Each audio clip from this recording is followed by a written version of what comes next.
6 বছর ধরে হাসি ঠাট্টা, ভাড়ামি আর ওভার দ্য টপ পারফরমেন্স দিয়ে নিজের ক্যারিয়ারটা যেভাবে উদ্ধার করার চেষ্টা করেছেন, অবশেষে মনে হচ্ছে তিনি বুঝে গিয়েছেন এভাবে আর চলবে না।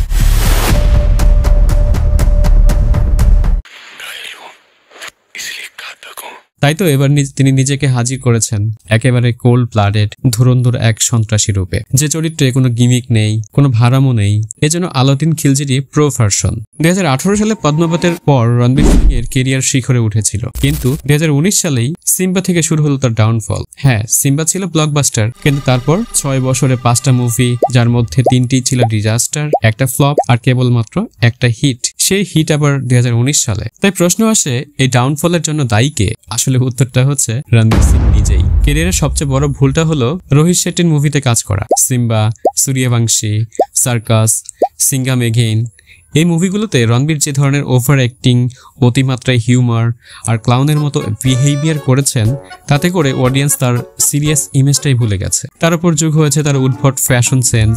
হ্যাঁ, ড্রেস আপ ব্যক্তিগত পছন্দের বিষয়, কিন্তু যখন সেটা আপনার ব্যক্তিত্বকে হাস্যরসে পরিণত করে, তখন সেটা সিরিয়াস প্রবলেম হয়ে দাঁড়ায়। তো ফাইনালি 2025 সালে এসে রণবীর সিং ধুরন্ধরের মাধ্যমে নিজেকে সিরিয়াস রুলে জানান দিয়েছেন। 2.5 মিনিটের এই ফার্স্ট লুক প্রথম 10 সেকেন্ডে আগুন লাগাই দিয়েছেন।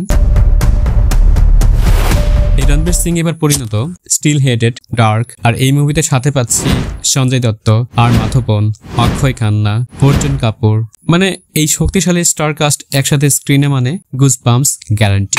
আবার শোনা যাচ্ছে ধুরন্ধর মুভির মেকার্সরা ইচ্ছে করে নাকি এডাল্ট সার্টিফিকেট নিয়েছে, মানে এতে থাকবে ব্রুটালিটি, রিয়ালিজম আর আনকম্প্রোমাইজিং ডার্কনেস। আর এই মুভির পরিচালক হচ্ছে আদিত্য ধর, উরি দ্য সার্জিক্যাল স্ট্রাইকের পরিচালক। তিনি জানেন অডিয়েন্সের পালস কিভাবে ধরতে হয়। তো এবার মনে হচ্ছে সিং নিজেকে আসল ট্র্যাকে নিয়ে আসবেন।